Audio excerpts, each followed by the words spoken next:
Taxas e impostos são motivo de discussão em praticamente todas as regiões do mundo. Elas estão na comida que você compra no mercado, nas roupas penduradas nas vitrines das lojas, nos produtos eletrônicos que nós usamos diariamente e basicamente em tudo que você consome. Aqui na América Latina, são comuns reclamações de que os impostos pagos pela maioria da população acabam não refletindo em uma melhoria dos serviços públicos oferecidos pelo governo. A corrupção normalmente acaba sendo levantada como a principal culpada por esse descompasso. Mas ainda que esse seja um problema grave, ele está longe de ser o maior responsável pela deficiência que nós temos em setores como saúde, transporte e educação.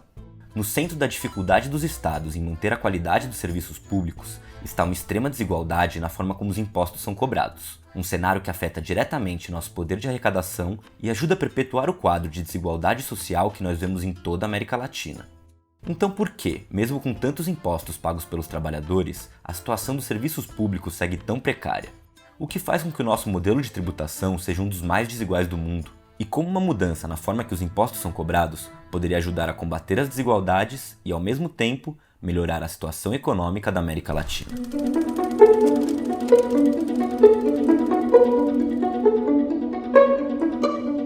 Na última década, uma forte recessão econômica abalou o mercado mundial, afetando o volume de exportação de muitos países latino-americanos e dificultando o desenvolvimento econômico das regiões.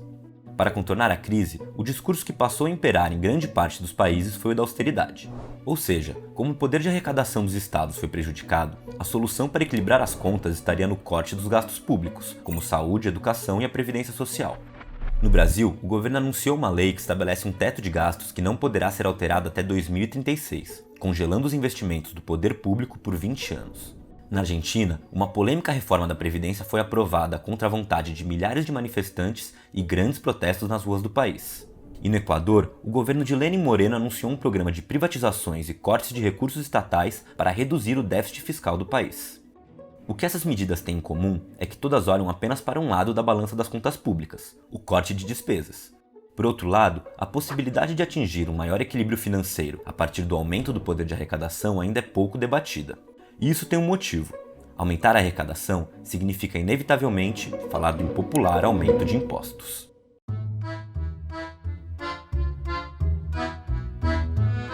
Em todos os países, o Estado cobra da população e das empresas um percentual de tributo sobre os seus bens, seja a partir dos salários, das propriedades ou dos produtos comercializados no mercado. O que muda é o quanto é cobrado sobre cada um desses itens e como essa conta é dividida entre a população. Na América Latina, por exemplo, essa divisão acaba recaindo mais sobre o consumidor, com uma carga tributária alta sobre os produtos, mas uma baixa tributação sobre a renda e o patrimônio. Nesse gráfico, você pode ver a quantidade de impostos cobrados em diferentes países do mundo. No topo estão estados como França, Dinamarca, Bélgica, Suécia e Finlândia. E nas últimas posições aparecem países como México, Peru, Panamá, Paraguai e Guatemala. Em média, a carga tributária das nações mais ricas é bem maior do que a dos países da América Latina. Mas quando olhamos para os impostos sobre o consumo, veja o que acontece. Uma alta tributação sobre aquilo que é consumido é um problema, principalmente em países mais pobres e com uma grande desigualdade, já que esses impostos acabam atingindo com mais força a população de menor renda e as classes médias. Por exemplo, vamos imaginar que um imposto único de 50% é cobrado sobre tudo aquilo que nós compramos. Um trabalhador que recebe um salário de $400 e gastou 100 no supermercado, teve $50 comidos pelos impostos, o equivalente a 12,5% do seu salário. Se a mesma compra for feita por um executivo que recebe 10 mil por mês, os $50 de impostos também serão cobrados, mas isso representaria apenas 0,5% da sua renda. Ou seja, no fim, quem ganha menos acaba sendo mais prejudicado em um modelo de tributação que privilegia as taxas sobre aquilo que é consumido. É para evitar esse tipo de distorção que a maioria dos países desenvolvidos opta por reduzir as taxas sobre o consumo e aumentar a tributação da renda e do patrimônio, seguindo o conceito da justiça fiscal. Quem tem mais dinheiro contribui com mais e quem tem menos paga menos. Pode parecer uma equação óbvia, mas como você percebeu, o que ocorre na América Latina é o oposto. Uma das maneiras de medir o déficit na tributação dos mais ricos é pelo imposto de renda. Na maioria dos países da OCDE, a arrecadação do Estado com esse tipo de tributo oscilou entre 8% e 13% do PIB em 2017. Já nos países latino-americanos, a média de arrecadação foi de apenas 1,6%. Mas esse não é o único problema. A baixa tributação sobre aqueles que recebem mais na América Latina também tem outros agravantes. No cenário latino-americano, por exemplo, os lucros de acionistas têm uma das tributações mais baixas do mundo, chegando a ser totalmente isento de impostos em algumas regiões, como no Brasil. Vamos imaginar que uma família de banqueiros brasileiros detém 51% das ações do seu banco. Se essa instituição lucrou 10 bilhões de dólares em um ano, mais de 5 bilhões vão parar na conta da família como parte da remessa de lucros para os acionistas, mas nenhum centavo desse montante será tributado. Ao mesmo tempo, um trabalhador que recebe um salário mensal de 500 dólares no país já sofre com uma alíquota de 7,5% de impostos sobre o seu salário. Percebeu a desigualdade? Para piorar esse cenário, um outro problema central também se repete em praticamente todos os países latino-americanos: a evasão fiscal. Empresas e cidadãos que fogem dos impostos do seu país, omitindo ganhos e colocando dinheiro em paraísos fiscais, de forma legal ou ilegal, é um problema no mundo inteiro, mas essa situação é ainda mais grave nos países mais pobres, como os da América Latina. Só para se ter uma ideia, em 2018, integrantes da Operação Lava Jato, uma das operações de combate à corrupção mais famosas do Brasil, afirmaram ter recuperado cerca de 44 bilhões de reais para os cofres públicos brasileiros. No entanto, apenas em 2011, o custo da evasão fiscal no país alcançou 482 bilhões de reais, um valor 10 vezes maior do que o recuperado em 4 anos de Lava Jato.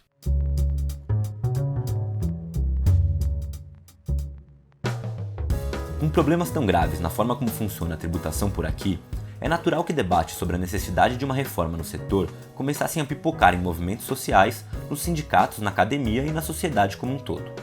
Com um cenário de austeridade que tomou conta da América Latina, muitos governos da região passaram a debater mudanças nos modelos de tributação de seus países. O problema é que esses projetos não atacam as desigualdades do sistema. Ao contrário, as propostas que vêm sendo encampadas são de manutenção do modelo atual, com aumento dos impostos sobre o consumo, sem combater de fato os privilégios fiscais. Ao mesmo tempo, alternativas a esse tipo de configuração vêm sendo desenhadas em alguns países. No Brasil, um grupo de mais de 40 pesquisadores se organizou para fazer um exercício de reformulação da estrutura tributária do país, que não aumentasse a tributação nacional, mas redistribuísse o peso dos impostos entre a população. A pesquisa resultou em um documento de 800 páginas, que defende a implementação de um modelo mais progressivo de impostos, ou seja, que reduz a tributação para a população mais pobre, enquanto aumenta as taxas sobre a renda e o patrimônio dos mais ricos. O estudo é bem amplo, mas podemos pegar as sugestões de mudança no imposto de renda como exemplo. Na proposta dos pesquisadores, ficariam isentos do tributo todos aqueles que recebem até 5 salários mínimos por mês. Quem recebe de 5 a 15 teria uma redução nos impostos, e a tributação sobre a faixa que vai de 15 a 20 não seria alterada. No fim, apenas aqueles que recebem mais do que 20 salários mínimos por mês seriam impactados com o aumento dos impostos, uma faixa de renda que equivale a 2,7% dos declarantes, ou, para ser mais preciso, menos de 1% da população. O projeto também propõe criar uma pequena tributação sobre transações financeiras e aumentar os impostos sobre grandes patrimônios, ao mesmo tempo que reduz a carga sobre o consumo. A ideia é aproximar os índices brasileiros dos parâmetros aplicados nos países desenvolvidos, e tudo isso sem aumentar a carga tributária bruta do país. Parece uma boa solução no papel, e de fato, a pesquisa mostra que não existem entraves técnicos para uma mudança como essa. O problema é que emplacar medidas que visem uma tributação mais justa implica em um embate de interesses com setores que normalmente têm grande influência sobre a política e a economia de um país, como grandes multinacionais e agentes do setor financeiro. De qualquer forma, estudos como esse servem de instrumento para os debates sobre a tributação na América Latina, sugerindo alternativas possíveis ao sistema vigente. É claro que a pesquisa foi feita a partir da realidade brasileira, e ainda que muitos países latino-americanos tenham semelhanças entre si, a forma como cada um organiza sua tributação pode variar. No entanto, o exercício demonstra que é possível introduzir uma reforma tributária mais justa, que reduza as desigualdades e aproxime a América Latina do que é praticado nas nações desenvolvidas. Em alguns países, como Chile e a Costa Rica, iniciativas da sociedade civil puxadas por movimentos sindicais vêm organizando pressões públicas para mudanças na tributação de seus países. Após o anúncio de uma medida de aumento dos tributos sobre o consumo e o salário dos trabalhadores pelo governo da Costa Rica, sindicatos de oposição organizaram uma das maiores greves gerais da história do país, questionando os privilégios fiscais de empresas multinacionais que não entraram na pauta do governo.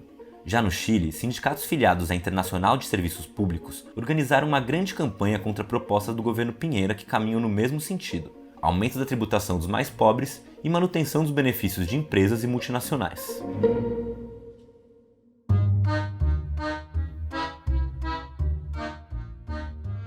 Uma reforma tributária justa pode ser muito vantajosa para um país. Ela beneficia a imensa maioria da população, com uma redução no imposto de renda e sobre aquilo que é consumido. Também beneficia pequenas e médias empresas, já que incentiva o consumo e aquece a economia, gerando mais empregos ao mesmo tempo que reduz desigualdades e fortalece o poder de arrecadação do Estado, o que, por sua vez, aumenta a capacidade de investir em serviços públicos de qualidade. Mas para isso, ao menos dois elementos precisam se unir em uma atuação política conjunta. De um lado, a organização de pesquisas sobre as realidades regionais, para identificar as desigualdades na tributação e propor soluções possíveis para o sistema. Do outro, a união de setores da sociedade que entrem em consenso sobre a necessidade de mudanças como essa. Sem pressão política, a tendência é que os poderes constituídos mantenham as estruturas tributárias como elas estão. Afinal, é essa minoria poderosa quem mais se beneficia dela.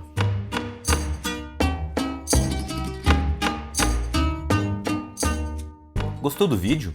Ele foi feito numa parceria editorial entre a ISP e o Le Monde Diplomatique Brasil. As informações foram retiradas da publicação Justiça Fiscal é Possível na América Latina, um estudo organizado pela Fundação Alemã Friedrich Ebert e a Internacional de Serviços Públicos. Nele, especialistas analisam as diferenças na tributação latino-americana em relação aos países da OCDE e apontam caminhos para uma cobrança de impostos mais igualitária e eficiente. Para entender mais sobre a desigualdade na tributação da América Latina e as alternativas a esse tipo de modelo, acesse o site da ISP ou clique no link do estudo na descrição desse vídeo.